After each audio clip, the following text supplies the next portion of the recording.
Hello everyone, I'm the teacher for this question. Let me explain this question to you. The question says, birth of a baby in a family is rejoicing and celebrating. Unfortunately, about 3% of the newborns, they suffer from one or the other type of the birth defects called as the congenital anomalies. What are the factors that causes such defects? इस question में हम genetic defects के factors को discuss करेंगे. ऐसे कौन कौन से फैक्टर्स हैं जिससे न्यूबॉर्न में जेनेटिक डिफेक्ट्स होने की पॉसिबिलिटीज हैं. So we will discuss about the factors responsible for the genetic defects. Genetic defects के लिए कौन कौन से फैक्टर्स हैं जो रिस्पॉन्सिबल हैं. इसमें फर्स्ट एंड द फॉरमोस्ट जो फैक्टर है उसे हम कहते हैं genetic factor.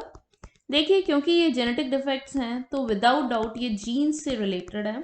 In genetic factors में फैमिली हिस्ट्री को स्टडी किया जाता है कि ऐसा तो नहीं है कि जिस फैमिली में चाइल्ड बॉर्न हुआ है उसमें किसी भी टाइप के जेनेटिक डिसऑर्डर्स या हेरिडिटरी डिसऑर्डर्स की कोई हिस्ट्री है, उनके ग्रैंड पेरेंट्स या ग्रेट ग्रैंड पेरेंट्स में इस टाइप का डिसऑर्डर था जो एक दो जनरेशन तक डिसअपियर हो गया और इस जनरेशन में फिर रीअपियर हो गया. तो इन सब चीज़ों की स्टडी हम जेनेटिक फैक्टर्स के अंडर करते हैं. जो दूसरा फैक्टर हम स्टडी करते हैं that is related to the mutations.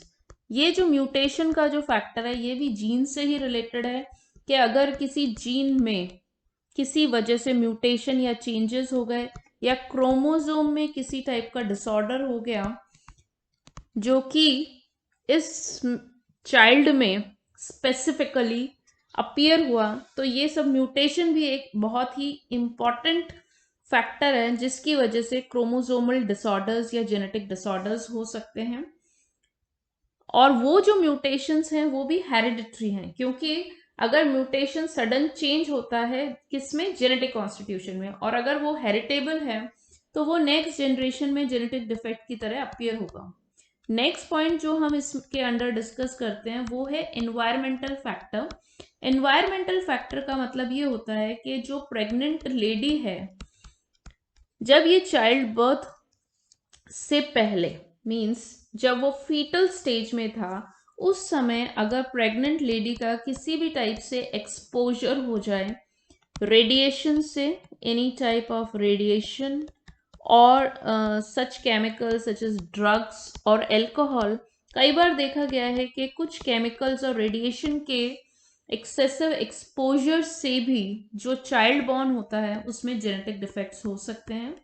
एक नेक्स्ट फैक्टर ये है कि जो मैटरनल एज है, व्हेन अ लेडी, अगर कोई लेडी चाइल्ड को बर्थ देती है उस समय मैटरनल एज ओवर 35 है तो जेनेटिक डिसऑर्डर्स के चांसेस काफ़ी बढ़ जाते हैं.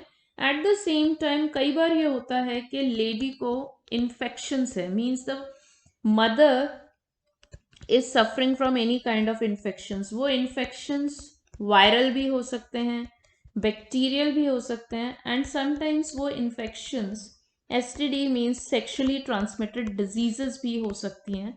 तो अगर इस टाइप के कोई इन्फेक्शंस हैं और वो मदर से बेबी में आते हैं तो उस केसेस में भी काफ़ी चांसेस हैं कि चाइल्ड जेनेटिक डिसऑर्डर या कॉन्जेनाइटल डिसऑर्डर के साथ बॉर्न हो. तो आई थिंक आपको ये फैक्टर समझ में आए होंगे कि पहला है जेनेटिक फैक्टर जो चाइल्ड की फैमिली हिस्ट्री से रिलेटेड है. म्यूटेशन सडन चेंजेस होते हैं, वो जीन में भी हो सकते हैं, क्रोमोसोम्स में भी हो सकते हैं, और इसमें भी पर्टिकुलरली जो म्यूटेशंस हम जो स्टडी करते हैं उन्हें हम कहते हैं हेरिटेबल म्यूटेशंस. हेरिटेबल म्यूटेशंस जो एक जनरेशन से दूसरे जनरेशन में जर्म सेल्स के थ्रू ट्रांसफर होते हैं. आपका क्वेश्चन ये अराइज होता है, जर्म सेल्स क्या होते हैं, मेल और फीमेल गैमीट्स, स्पर्म और ओवा, जिनके फ्यूजन से जाइगोट बनता है, एम्ब्रियो और बेबी बॉर्न होता है. तो उन हेरिटेबल म्यूटेशंस की हम स्टडी करते हैं.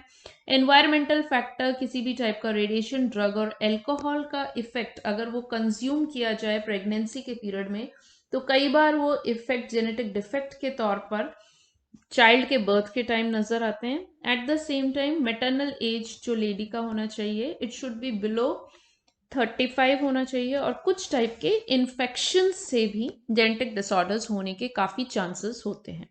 I hope these factors and the explanation must be clear to you. Thank you.